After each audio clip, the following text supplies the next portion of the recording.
genre.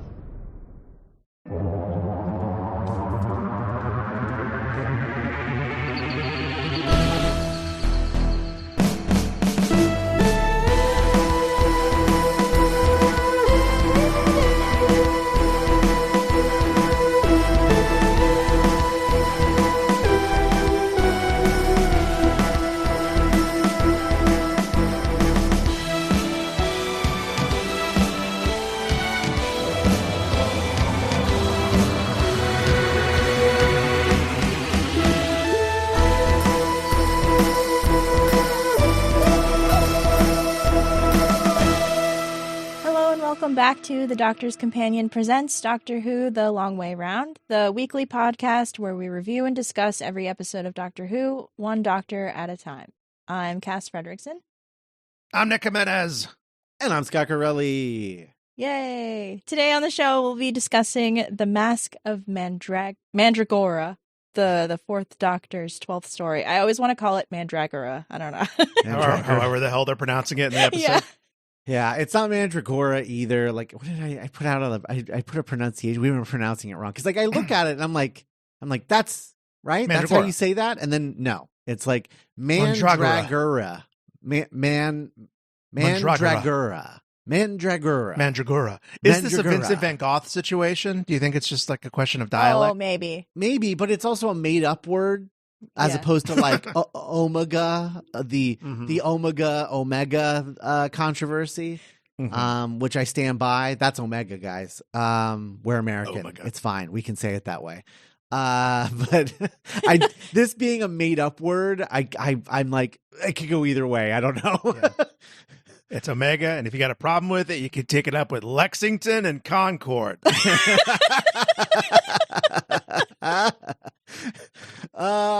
Yes. So, folks, we're talking about the Fourth Doctor and the Masque of Mandragora.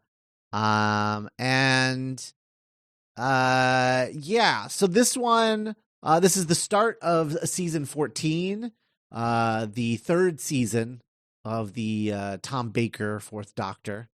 So like, you know, kind of like there's not really a lot to say about this. But you know, a few things, I guess, to note. After the success of Pyramids of Mars, the previous season, which, you know, sort of brought back the historicals in a just like a really like great way, and everybody was like really happy with that story. Philip Hinchcliffe, the producer, was like, we're bringing back historicals, and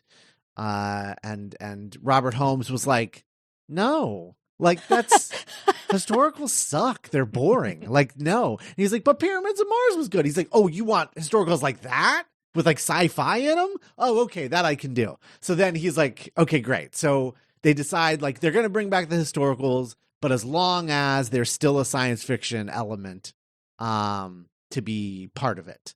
That was sort of like what they agreed on. And also no historical figures. That was Robert Holmes's line in the sand. He was like, no historical figures. So they hire Louis Marks, who had previously, this was his last time working on the show. Previously he had written, and this is great because we've seen all of these at this point, Nick.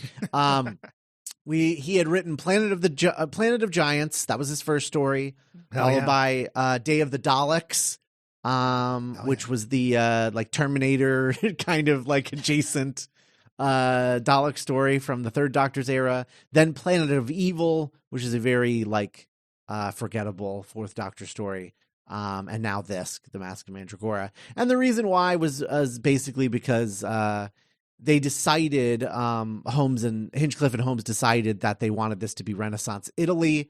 And it just so happened that Louis Marks had a history doctorate with a specialty in Renaissance Italy. Wow. So they were like, yeah, this guy should write it. So he did. So he gets hired to write it. The director, this was also his last story, Rodney Bennett, Previously, he had directed the incredible Ark in Space, and then shortly thereafter, the forgettable Sontaran Experiment. And the Masque of Mandragora, I would say, just qualitatively slips right between the two. So he directed it. Also, after 2 seasons with the TARDIS that they had been working with, basically since the TARDIS was like rebuilt in the Third Doctor era, they decided, Hinchcliffe decided like he wanted a new TARDIS exterior and a new TARDIS interior. So he turned to Barry Newberry, who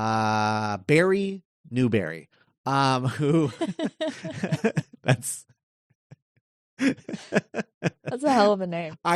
Barry Newberry. Is that a palindrome? I know it's not quite spelt like a palindrome, but man, it sounds like one, and it's the best. So Barry Newberry designed the exterior, and they liked that so much they were like, you should design the new interior. And so they created this new version of the interior that was like inspired by Jules Verne and whatnot. It's like wooden. It has like stained glass.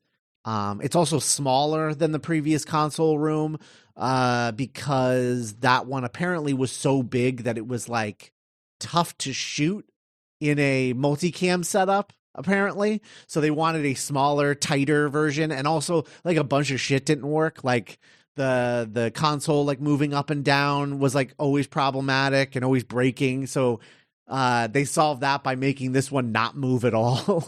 and then the doors that would like open and close, those were always breaking. So they solved that by just not having doors, and instead just having like a black void that they walk into. There were some people who were a little grumpy about this. I think Robert Holmes was like not a fan of the sort of like static elements of this TARDIS interior, but the design is so like gothic and cool that like, I don't know, man, the vibes are pretty impeccable. So like, I don't really care if nothing moves. It's pretty cool anyway. What did you guys think of the new TARDIS interior?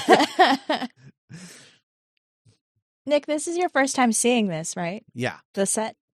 The set, yeah, definitely. I was so distracted, I think, by the charm of Elizabeth Sladen and Tom Baker. It didn't really register to me that it was like that new of a TARDIS, but like the vibes, like Scott said, were impeccable.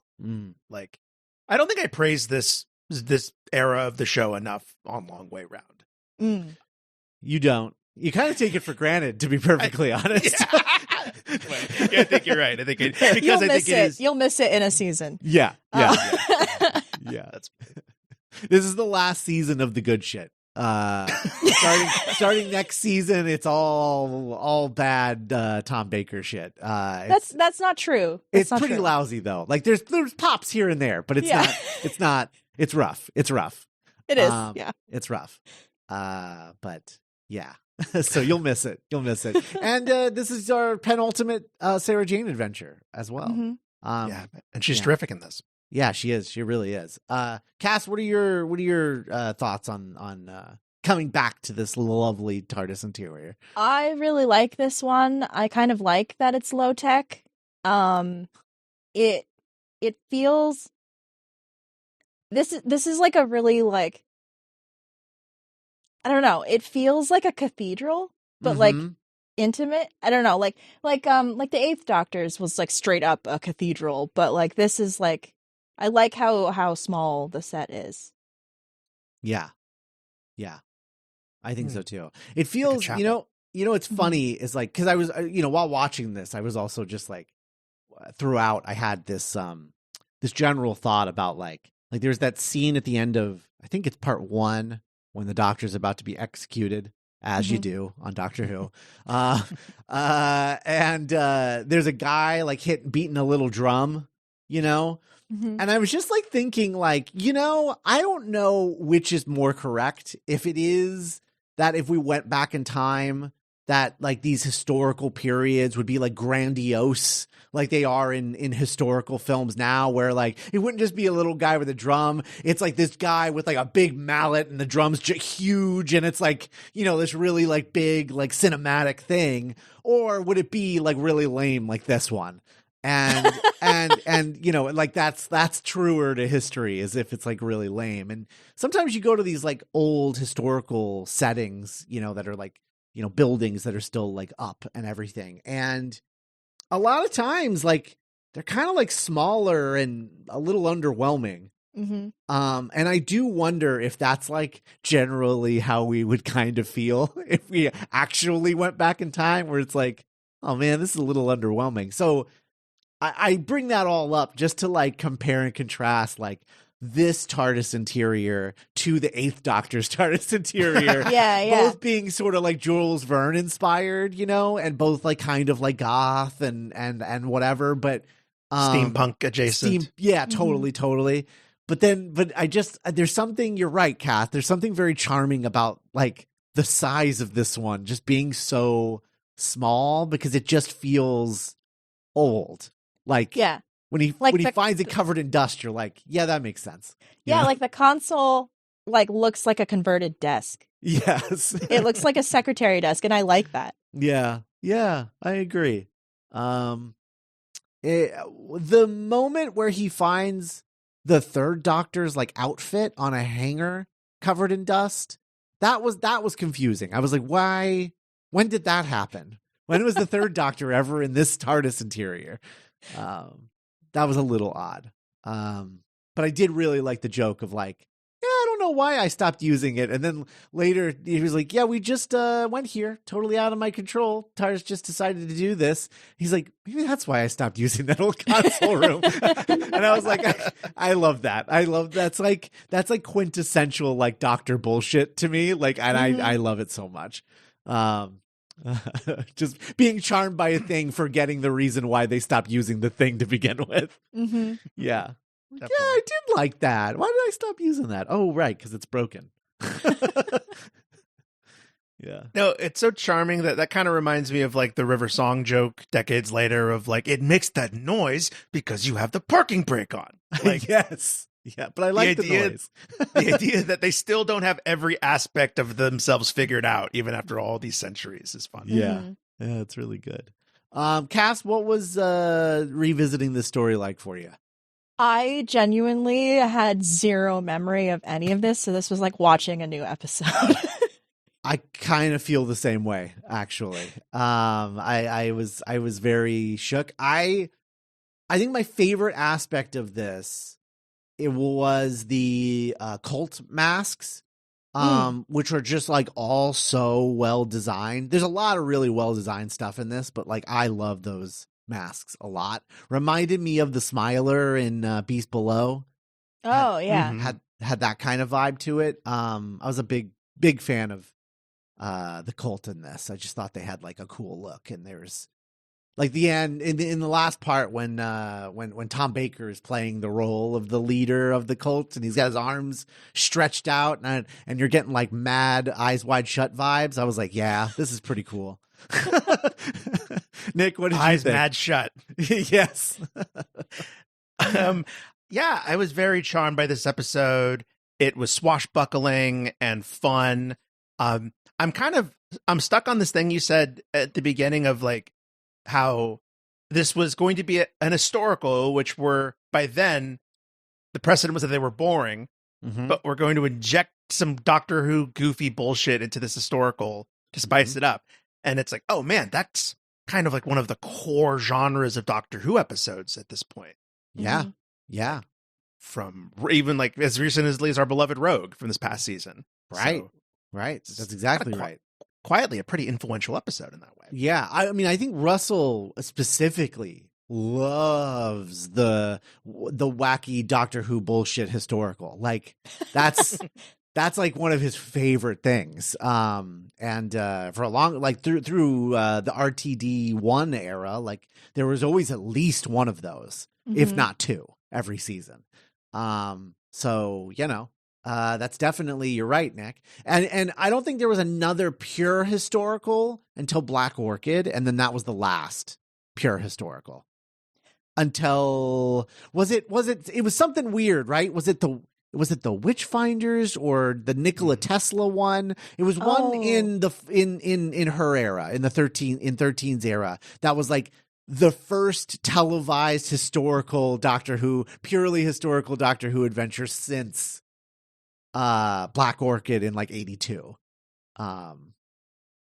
Which, Nick, if you don't remember, was like that 2-parter where the 5th Doctor, there was like a masked guy that was like slasher killing people, and the 5th Doctor like played, was it rugby or cricket? Cricket. Okay. He played cricket. Yeah. Remember there was like an episode that was like half a game of cricket? Yeah. I remember cricket. Yeah. Yeah. That was the last purely historical until like the 13th Doctor adventure that I'm not remembering which one it was that was the purely historical one. But because Rosa Parks sort of infamously did have a sci-fi kind of angle. Yeah. It wasn't goofy, but it was definitely like sci-fi. Yeah, it was definitely sci-fi. It wasn't in her first season. It was in one of the later ones. It was I feel like it was either Nikola Tesla or the other one I said that now has left my brain. Witchfinders. Yeah, Witchfinders. Yeah. I don't remember which one didn't have historical stuff, or didn't have sci-fi stuff. Mm-hmm. I feel like I read the book on Witchfinders last year. I feel like there did end up being some kind of. Yeah. Maybe it was the Tesla one. Yeah, 13. Pure. I don't remember the Tesla one at all. No, it had a fun title. Yeah. Did it was like Nikola Tesla's big gay party or something. Yeah. Nikola Tesla's Wonder Emporium. That's funny. Yeah, I don't remember which it was, and it's a very hard thing to look up on the internet because then you just have people fanficking pure historical. I had a thought, and I want to present it to both of you to see if it resonates with either of you. This whole serial had big Wishbone vibes. I get that. Yeah. That's funny. There's something about the lighting specifically. I think it's very like BBC, like we shot this in the woods. Like PBS. Very soft. Yeah. Very, very soft, and there's like a lot of like cheap adventuring going on, like yeah, all the guest actors are giving like human and Wishbone episode energy. Yeah, and all the bad guys are like bumbling fools, like they're just like not good at their jobs. I don't know. I liked the Count. I think the Count had like Shakespearean stage actor energy. The uncle. Yeah. I guess with that's the true. Lord Farquaad hair. He was all right. I guess I just didn't. I don't know. He was still like pretty big. Yes, which he was very made big. him feel very different from the episode. I guess, or like I don't know. Anyway, yeah, I thought this episode was fun. And I agree with Cass. It was like getting a new episode from this era that I love. It's weird though, because like I feel like a lot of this stuff is like very much my shit. Like I like historicals, and I like because I really enjoy whenever Doctor Who does historicals because of like the costuming. Mm-hmm. And I like a lot of elements of this, but I feel like it's already like slipping away from my from my memory. So it's very strange that I feel like I should like this a lot more than I do. But it was fun while I was watching it. I think the biggest problem it has, and I think the reason why it doesn't like stick in my memory at all, is because the ultimate villain is a sparkler. Like I just it's just not enough to like really like stick in your craw in any way, like it's very generic. The rest of it is good, but if the villain had been better, I think that the story would be a lot more memorable as a result. I think the problem is like it almost feels like what they came up with for the villain of this was completely like they thought of it completely separated from the idea of doing a sci-fi historical in Italian Renaissance era, and then was just like, yeah, we'll just jam these together. And like, I would rather like the thing that makes those sci-fi historicals work so well, especially in the Russell era, and the ones that don't work super well, I think have a lot to do with whether the villain feels like of a piece of like thematically relevant to like the period that it's set in. You know, like I think of like the Charles Dickens episode, I think works really well because it all feels like, oh yeah, Charles Dickens, ghosts, schools, like, yeah, that makes sense. But then you look at like Daleks Take Manhattan and you're like, why? Why? What is this? Why is this a thing? I think on paper, the idea of like a sentient star or whatever, like this force from space coming to Renaissance Italy, where like people are still like very much embracing like superstition and whatever, is interesting on paper, but I don't know that it translates super well in practice, you know? Right. I guess that is true. Because there's that cool moment, I think it's in 2 or 3, where the Doctor's like, oh, Sarah, now I know why the Helix came to this point, because we are at the conjuncture between the Dark Ages and the Renaissance. And this thing is coming to turn the tide back into the Dark Ages.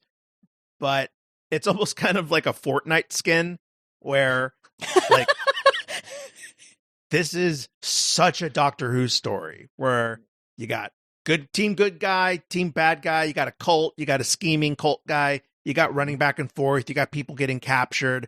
And I don't think it has enough fun with the game, like the Renaissance plus the Dark Ages of it all. Yeah. No, I completely agree with that. Definitely. And you know what? I'm just going to say it. Robert Holmes was wrong. This could have used like Leonardo da Vinci or something in this. Like he was wrong. Straight up. He was wrong. And it's something that the show definitely agrees with you, Scott, because look at like he's met the Beatles, he's met Charles Dickens, he's met Vincent van Gogh. Yeah. I mean, he's met bullshit Beatles, to be fair, but yeah. The fake Beatles. Beatles. Yeah. I think this could have used Leonardo da Vinci with like wacky inventions and like game of like, without the Doctor's help, this guy would have been a quack. Yeah. You know? Oh my God, that would have been so fun. So much fun. I just, especially in this era and especially with like the new TARDIS console room, like it all feels like that thematically that would have all like kind of fit together. I think it's what this story is missing is like, like Leonardo da Vinci or like imagine if that thing, the Mandragora, whatever, had like possessed, Tom Segura. Yeah, had possessed Leonardo da Vinci. You know? Oh. Wow. Nice. And like taking started our a greatest cult. mind. It's like, I didn't know that Leonardo da Vinci started a cult. He's like, he didn't. This is bad. He didn't, stupid. I don't know. I think that's what this is missing. It's just like something to like really make this one memorable. And unfortunately, as much as I like a lot of this, I don't think any of it sticks, you know, the way that you want it to. It's very strange. Yeah. God, I'm struggling to think of historicals now where the Doctor doesn't interact with some, I guess the Witchfinders, you have the king. They meet the king. Yeah. Right. A witch. God damn it. I'm trying to remember Graham's grandson again. I'm proving you right, Scott. Ryan. Hello, Ryan. Remember you had a crush on Ryan? Stay close to me, Ryan. A witch might get me. Oh, no. Oh, no.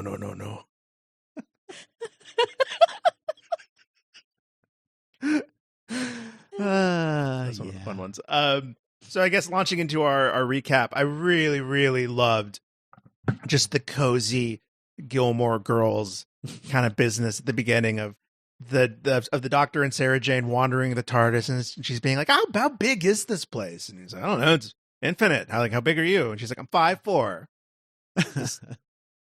It's always so unforced, their chemistry, and it it's kind of aged the least / the best, depending, of anything in this era. Like, it just feels like still so cool to see these two hang out. It's really good. Yeah, they feel like friends, genuinely. So that later in the story, when he was like, "You remember me? I'm your best friend," and then she's like, "Oh yeah, right." That's the thing that snaps her out. And we don't have to get too into this because, this is kind of, I've had this thought and I've almost discorded this, but that's something television does really well, is the slow unfolding of a kind of unexpected friendship. Yeah. Because you get to log so many hours with these characters. That's true. But their coziness is interrupted when they get trapped in what the Doctor calls a Mandragora Helix. It gives Sarah Jane a piercing headache, and she has to do the alphabet backwards. This is some of, to me, the trippiest, but also most kind of impressive visual effects I've seen in the show so far. Oh, like the echo dimension? The echo dimension looks so cool. It looks cool. I like the echo. I like the timing of the echo, how it's really delayed, It it adds to the eeriness and otherworldliness of it for sure. Yeah. Also, it's so funny that this story happens so soon after Pyramids of Mars, which we just saw was about a thing just hitching a ride on the TARDIS, and then this is literally a story about a thing hitching a ride on the TARDIS. I was thinking about that too, because now in the timeline, Sutek was there, so was Sutek in this weird star thing, just sitting there staring at each other, like that Umbrella Academy meme. Yeah. They're just in that waiting room from Beetlejuice, You didn't see anything. I wasn't here. Sutek?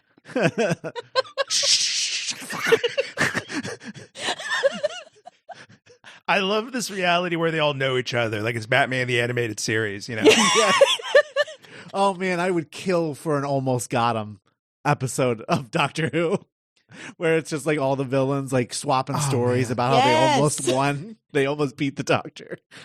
Gosh, yeah, that has to. How has it not been a comic at least? Oh my god, I know. Yeah. Shout out to Sarah Jane's cottagecore outfit. Yes, I like her dress in this a lot. It's good. It's very good. Really good. Back on Oith, we see some insurrectionists getting killed by these knights. And Scott, how do you feel about that? I had the thought, there are bodies dropped. There are casualties in this episode. But going back to the wishbone of it all, this episode felt very bloodless to me in a way that I, again, kind of found charming and cozy. Yeah, for sure. And I also just like Sarah Jane just vibing. They land and she's just they get into deep shit everywhere they go, but that's not going to stop her from being oh, some tangerines. Nice. She eats an orange in the most unhinged way I have ever seen. The way she just bites into the rind of the orange. And I'm like, what are you doing? And then she kind of digs the seeds out of her mouth. Yeah. Yeah, that's pretty crazy. Unhinged. Yeah, but anyway, and that's why the cult takes her, because they're that is the fucking weirdest way. Why would you ever eat an orange like that? You must be sacrificed for the good of mankind. This cannot continue.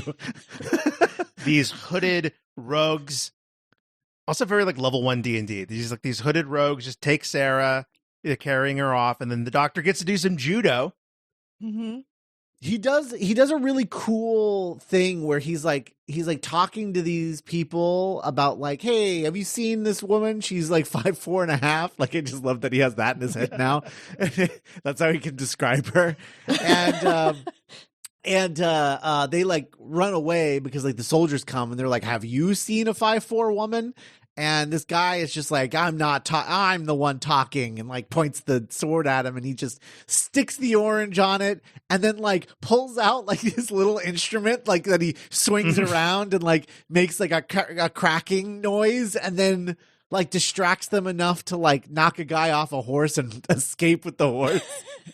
He steals multiple horses in this story. Yeah, multiple horses. Mm-hmm. Yeah. I mean, he's having a blast this whole story, to be frank. Yeah. What do you call that thing? It's not an instrument. It's like a noisemaker. Yeah, it's a noisemaker. Mm. It's like something you like spin around on Like New Year's Eve. Yeah. Yeah. It like makes a click clack noise as you spin it around. And he just has it as a distraction. Yeah, he just does it, and they're just like, Jesus Christ, what is that? And then he steals a horse. He's also the biggest man they've ever seen. That's true. He's almost as tall as them on their horses. Yeah,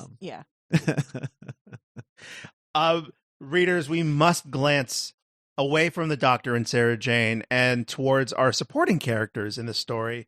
We meet Giuliano, the young, bowl-cutted prince.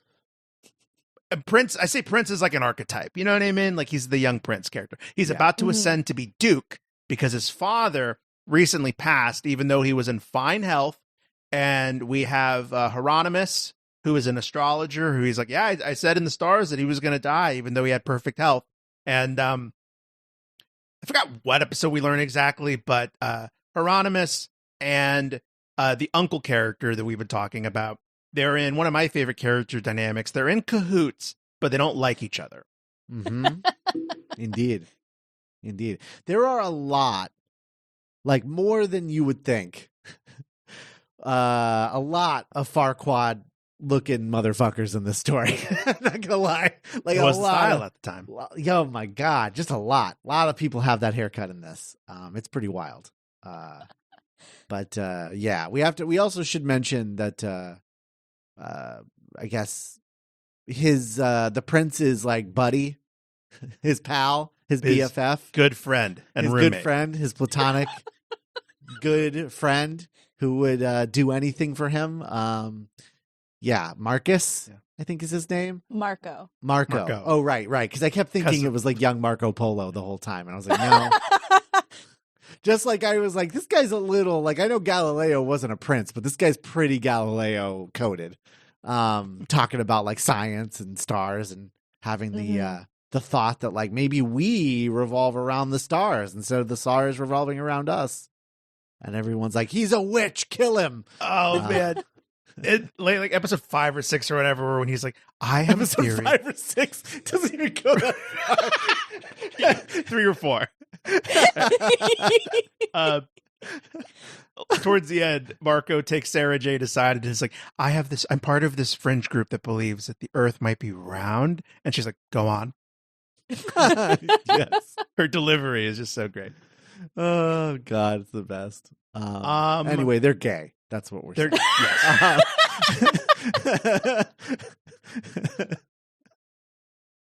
Gay as the 4th of July. Oh my God. They are in love. Anyway. So the Mandragora Helix follows the TARDIS to pre-Renaissance Italy and is wreaking havoc and like killing townsfolk and setting their wheat on fire and turning them into dust. The Doctor appears. It just occurred to me, and I want to say this before I forget it, but I find it really funny that Louis Marx was like given the job to be like, hey, you have a doctorate in Renaissance Italian history. You should do a historical episode about the Italian Renaissance. And he was like, all right, what part should I do? Well, I turned to page 1. That seems like a good place to start. Right before it started. It just starts right there at the top. And then the Doctor appears before the Duke, and he's like, hey, there's a cloud from God, and he's coming to Earth, and he's gonna kill all of us if you don't. And the Duke thinks that, or the uncle thinks that the Doctor is a spy, a most uncommon spy. And this is the episode that ends with him about to be executed. Mm-hmm. Yes. Great. Yep. Right. With the little drummer boy. With the drummer. And yeah, the punchline to this cliffhanger is really fun in part 2. But any closing thoughts? You're a big fan of when 4 uses his scarf as like a rope. And a I tool. do. Yeah. I was a big 2000s platformer kid. So maybe it speaks to that. I like the idea of him like using it. You know what? Like I'm just gonna say it. Fourth Doctor kind of has Crash Bandicoot vibes. Not gonna lie. A little bit. If any Doctor has Crash Bandicoot vibes, it's him. that manic, mischievous grin. Yeah. The Absolutely. chaotic energy. Yeah. Always eating weird looking apples. You know? As you do. So so the Doctor sweeps the leg of the executioner with his scarf and makes an escape. Does he steal another horse? Yeah, he steals another horse. That's how he gets away. His second of 3, I think, horses that he steals in the story. Cass, how do you feel about Doctor riding on a horse? You think it happens enough? No, but when it does happen, it's delightful, especially when he steals them. Yeah. Oh, so we meet 2 guards, 2 of the king's guards. There's this amazing scene where they find like the charred corpse of one of their comrades that the Helix got, and he's like, I wouldn't. I'm just a regular Italian bloke. I wouldn't mess with this magic for all the gold in Rome, wouldn't I? We's Romans, we are. It was incredible. God bless the TARDIS for doing that to people. It's the best. I also really like in the Doctor's escape, he like escapes on the horse, and then he finds himself in like a very like Aladdin coated like little shop area, you know? And then like hides behind some blankets, and like the soldiers run past, and then he looks out and he's like, hell yeah, got away with it. And then they make a complete circle, and then they're behind him again. He's like, oh, God damn it. And then runs. I just love how cocky he was after he thought he got away with it. Oh, man. So Cass, episode 2 is when we really kind of delve into the feud between Hieronymus and his cult of Demnos, and the uncle trying to like usurp, trying to kill his nephew and take the throne. How did you like their like interplay with each other? I think that I also really like that we're working together even though we hate each other dynamic. I like how large, for lack of a better word, like the acting is on both of their parts. Hieronymus has like the craziest beard I think I've ever seen in Doctor Who. Well, he has to have the beard because the Masque has the beard. So yeah, it's got to be. This is how you know this one's mine. None of you guys have this beard. Yeah, no, but Cass is right. We haven't really painted, I don't think, for the listener, an accurate picture of Hieronymus. He kind of, it's kind of pointy. Yeah, the beard. Yeah, but it's got that Amish thing going on where it's just the chin. You know, like it's like a chin strap. It's a chin strap, but it's really long and nothing. He's clean shaven. The rest of his face is clean shaven. He kind of reminds me of the sorcerer from The Sorcerer's Apprentice. Yes. Oh, yep. Wow. Yeah. No, that's exactly. He's a little stouter than that guy. That guy was as tall as Tom Baker, but but this guy not so much. Yeah, Tom Baker would have crushed that role. Oh man, I know. Yeah, that's true.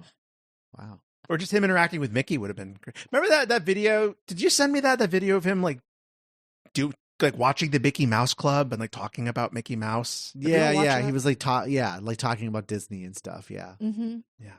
Crazy stuff they made that guy do. Oh, did we talk about how Sarah Jane is like getting prepped for like ritual sacrifice? Yes. So she is captured by the cult of Demnos a couple of times in this episode, but Hieronymus is like, oh yes, your you're the perfect sacrifice because you're so strong and young. And Sarah Jane's like, okay. And Thank you. getting the vibe of what kind of story this is going to be for me. I also really love in especially in classic Who, because there's something I think charming about them never really knowing what to do with any of this. Is the sort of like day-to-day business of an evil organization and like the hierarchy and everything. Like, 'cause you've got Hieronymus, but then you've also got the actual cult leader who's this other like bureaucrat like guy. Yeah, who's like, you know, like he's just got like a mayor kind of vibe to him. I don't know. But yeah, I just love the bureaucracy of like this evil cult and how there's like different levels of like boss people. I don't know. And all of their interactions. Because we're not supposed to know that Hieronymus is actually the leader of the cult for like quite a while. That's right. Yeah. Yeah. Damn. But now that I think about it, I think that is a criticism I have for the episode of how, like, what they give Sarah Jane to do is she's just kind of damseled for this whole episode. And I swear at least twice I would, listener, go to my notebook where I write down my notes for the recap. I write down my little thing, and then I would look up and she would just have been rescued. And like be like, oh, you know, they're just like in a corridor. I'm like, wait, how did she get out? When did she? And so it just kind of felt like slitty slidey. Like she wasn't, remember that one where she was blind and she like crossed the plains of a foreign planet to get to the doctor? Brandon Morbius. Yeah, timer. Morbius. That's something.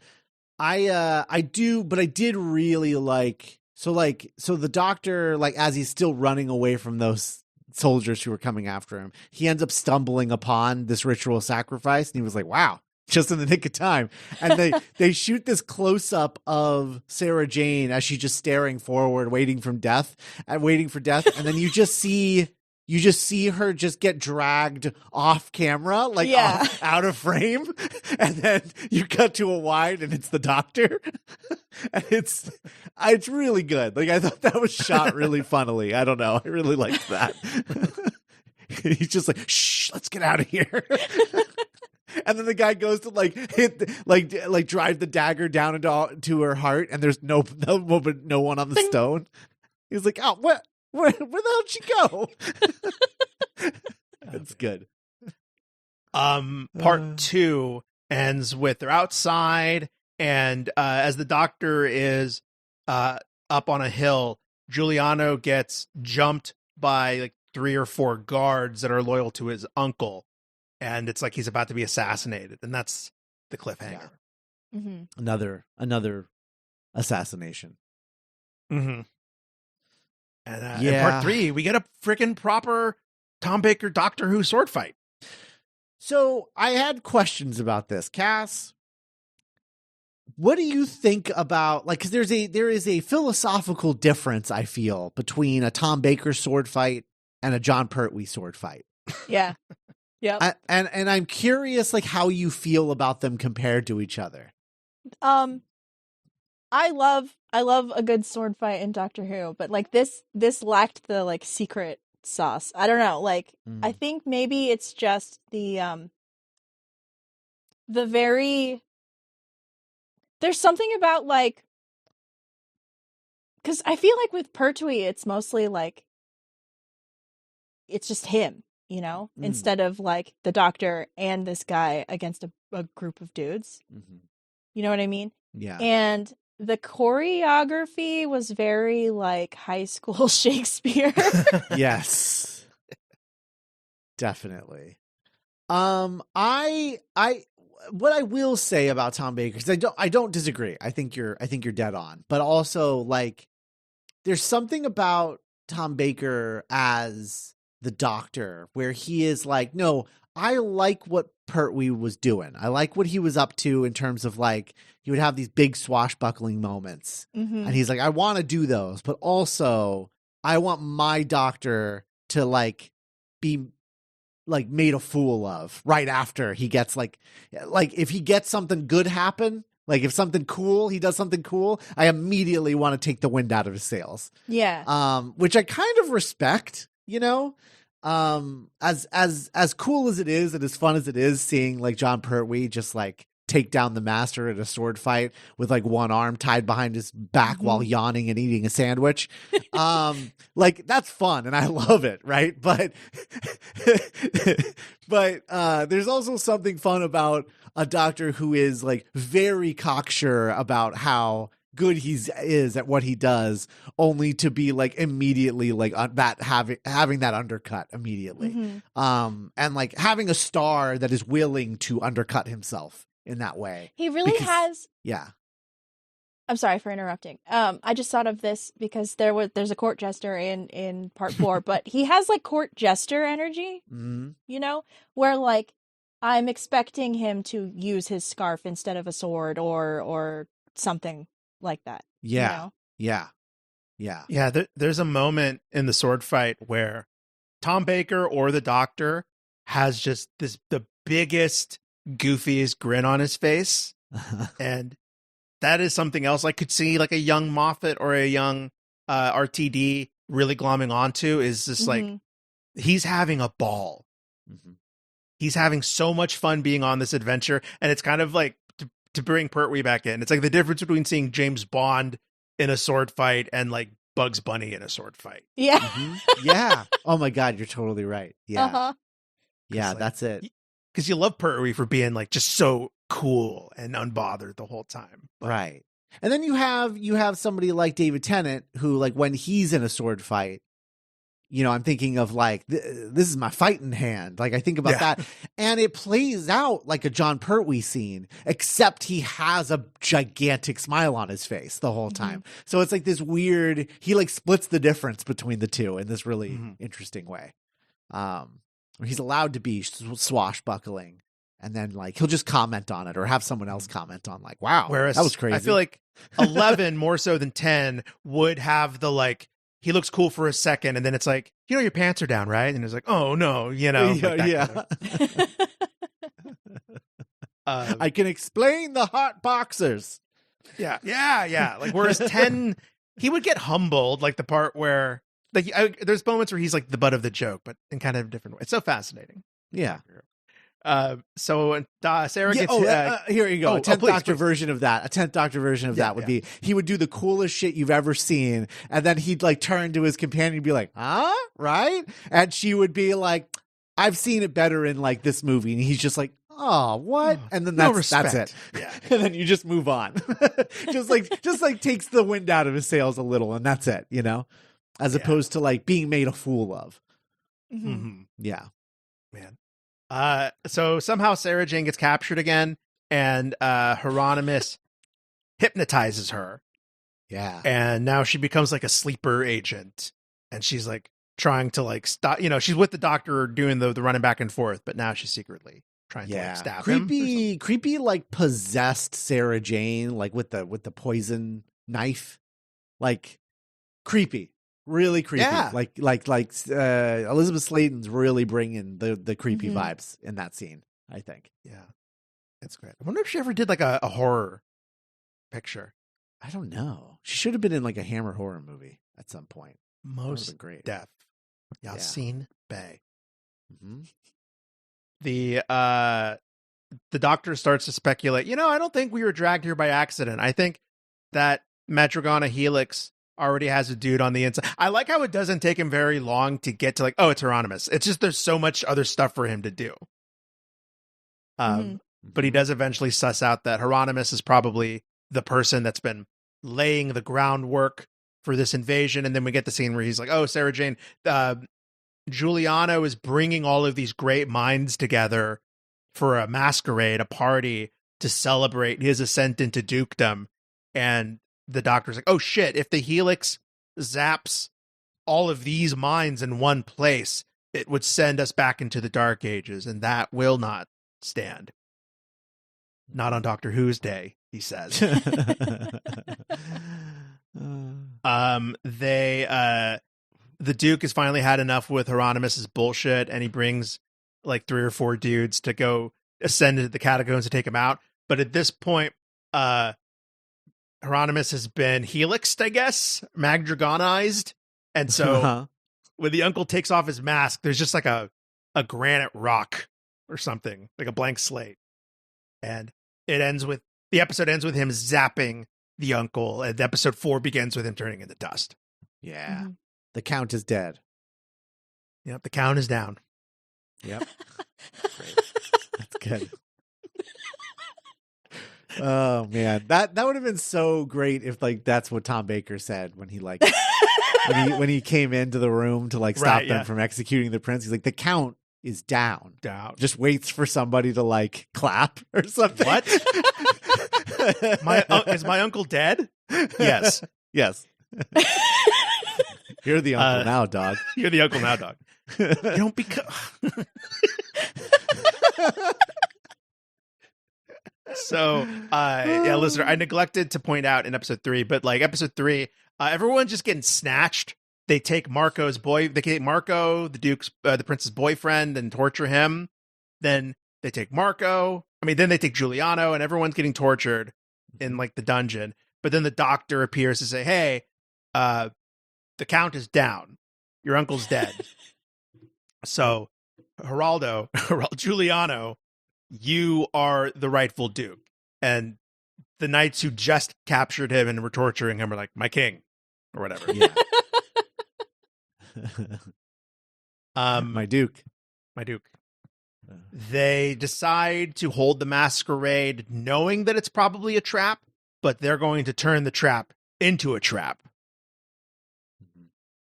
The doctor puts on armor under his big old coat because he's going to try and like square the energy of the helix and like redirect it. There's like also very big, like, to go back to the, you mentioned the Smilers earlier in Beast Below, but also the part where the energy comes and starts zapping the party guests, very like Girl in the Fireplace. Oh, yeah. Yeah. Definitely Girl in the Fireplace. I wrote down Eyes Wide Shut satanic party vibes. Like that's. Oh, definitely. Yeah.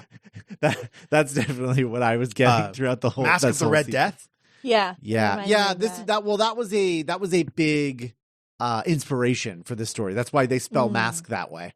Oh, okay. Yeah. So there you go. I'm in love with the moment where the doctor is explaining his plan to Sarah Jane, and he's trying on costumes, and he puts on that big lion head. Yeah. And she's just like, well, how do you know it's going to work? And he's like, when have I ever been wrong before? And she's like, lots of times. Yes. So many times. Like, God, with I love her so much. Yeah. Like with fear more than like annoyance. Yeah. Like, oh no, we're fucked. Yes. Why do I still hang out with you? Yeah. I also like there's like an exchange before that where she remarks that like the doctor's jokes are always bad, the worse they're like the danger is. Like they like his jokes get worse the more in danger they are. And so she's just like, your jokes are like really bad right now. Like how boned are we? And he's just like, it's fine. It's fine. Ringing it. Oh yeah. Man. That also feels very proto Moffat and proto RTD, as the companion being there long enough to be like, I know your tricks. I know what this really means. Like, you can't fool me. So I don't even really know how to verbalize how the doctor gets out of this one, guys. Like, yeah, it's like a real like reverse the polarity kind of solution to the problem. But it ends with him being like, so that's what I did, and you guys can clap or bring me a salami sandwich. Yes. I was like, nice. And then they leave, and he thanks them for the great salami. They're like, least we could do. And I was like, wow, they really just they took that literally. Okay, great. Yeah. There's a really good George Harrison song called Thank You for the Salami. Ooh. I wonder if it's about this episode. Yeah, I don't know. Yeah, so fun vibes. Like, I was having fun the whole time, even though like both of you have said, it never really kind of kicks into high gear the way some of our favorite historicals have. Mm-hmm. Yeah. I kind of wish the party had happened like earlier in the story, because like that was like a place I liked being in, like vibes wise. Like it was because like, you know, Sarah Jane had that cool dress, and then she was like dancing, like I don't know, those were pretty cool vibes. And then I was sad that it was over so quickly. But yeah, I really liked part 1. I really liked part 4. I think parts 2 and 3 were a little mushy. And you know, felt like a typical like a typical episode in like a 6-parter where you're like, ugh, we're just like spinning our wheels. Okay. I think there's possibility that this could have been like a really strong like 2-parter. Like if this were a 2-part story, I think this would have wrecked. But as it stands, I think it's just a little thin for 4 parts. Yeah, like Sarah Jane only gets captured once instead of like 3 times. Yeah. Right. Yeah. They attempt maybe they only attempt 1 execution instead of like 7 executions. That would be good. But anyway. Yep. That is 1 more episode with Sarah Jane. Yes. That was the Masque of Mandragora. Mandragora. Anyway, I don't know. My brain can't process it that way. I just want to say Mandragora, and I'm sorry. Anyway, any final thoughts on this one? I don't think so. Okay. All right. Yeah, you know, not looking forward to saying goodbye to Sarah Jane next go round, but like you said, Scott, we will be seeing her again in true timey-wimey fashion on Long Way Round. Right. That's very true. And also, you're going to be less mad when you get to watch the stories that happen right after she leaves, because they're really good, and you're going to really love the next companion. Like, she's someone she's someone you've been wanting for a long time. A type that you've been wanting for a long time. So I'm excited to get to her. Also, things that I'm excited to get to next week. Enlightenment. Yes. We're wrapping up the Black Guardian trilogy and the 5th Doctor with a really good it almost feels like a weird thematic companion to this, because it's very celestial, and you know, there's a lot of common stuff in here. The story itself is nothing like this, but with the historical costuming and... yeah. So there's just like there's vibes in common, I would say. Yeah, no, we skimmed over a lot of the astrology stuff in this, listeners, but yeah, it was a lot of back and forth about putting faith in the stars and astrology versus like reason and science. Right. Right. Exactly. All right. Well, next week, Enlightenment, and we'll talk to you then. Bye, everybody. Arrivederci.